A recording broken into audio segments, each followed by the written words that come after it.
ഞാൻ ഇന്നലെ ആ വീഡിയോ എടുത്ത് അയാൾക്കത് പ്രശ്നമല്ല എന്ന് അയാൾ മനസ്സിലാക്കിയിട്ട് വീണ്ടും അത് റിപ്പീറ്റ് ചെയ്തത് കണ്ടിട്ട് ഞാൻ ആ വീഡിയോ പോസ്റ്റ് ചെയ്തതിൻ്റെ ഉദ്ദേശം എന്താണെന്ന്.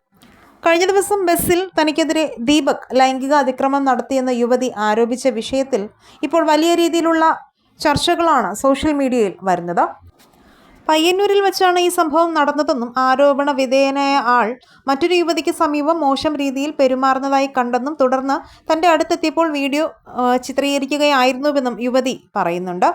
തൻ്റെ അടുത്തും ഇത്തരത്തിൽ പെരുമാറുന്നതായി തോന്നിയതോടെ എന്താ ചേട്ടാ ഉദ്ദേശമെന്ന് ചോദിച്ചു. അതോടെ അയാൾ വേഗം നടന്നു പോവുകയായിരുന്നുവെന്നും യുവതി പറഞ്ഞു. വീഡിയോ ചിത്രീകരിച്ച ശേഷം വടകര പോലീസ് സ്റ്റേഷനിൽ പരിചയമുള്ള ഒരാളെ ഇത് അറിയിച്ചെന്നും സമൂഹ മാധ്യമത്തിൽ വീഡിയോ ഇടുന്ന കാര്യം സൂചിപ്പിച്ചിരുന്നുവെന്നും യുവതി വ്യക്തമാക്കിയിട്ടുണ്ട്. അതേസമയം യുവാവ് ജീവനൊടുക്കിയ വിവരം അറിയിച്ചപ്പോൾ അത് സങ്കടകരമായെന്നും അത് പ്രതീക്ഷിച്ചില്ലെന്നും യുവതി പ്രതികരിച്ചു.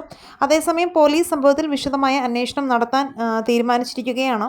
ബസ്സിൽ വെച്ച് അപമര്യാദയായി പെരുമാറിയെന്ന തരത്തിൽ വീഡിയോ എടുത്ത് സമൂഹ മാധ്യമത്തിൽ പോസ്റ്റ് ചെയ്തതിനെ തുടർന്നാണ് ദീപക് ആത്മഹത്യ ചെയ്തത്. എന്നാൽ വസ്തുതാവിരുദ്ധമായ ആരോപണമാണ് യുവതി സമൂഹ മാധ്യമങ്ങളിലൂടെ നടത്തിയതെന്നും ഇതേ തുടർന്ന് ദീപക് കടുത്ത മാനസിക സംഘർഷത്തിലായിരുന്നുവെന്നും ബന്ധുക്കളും ആരോപിച്ചിട്ടുണ്ട്.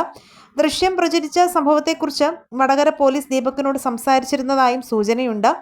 എന്തായാലും ഈ വീഡിയോ കണ്ടത് 23 ലക്ഷം പേരാണ്.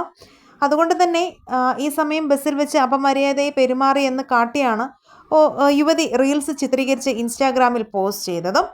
വീഡിയോ സംബന്ധിച്ച വിഷമം ദീപക് ചില സുഹൃത്തുക്കളുമായി ഫോണിലൂടെ മറ്റ് സംസാരിച്ചിരുന്നുവെന്നും യുവാവിനെക്കുറിച്ച് ഇതുവരെ മോശമായൊന്നും കേട്ടിട്ടില്ല എന്നുമാണ് ദീപക് 7 വർഷമായി ജോലി ചെയ്യുന്ന സ്ഥാപന ഉടമ പ്രതികരിച്ചത്.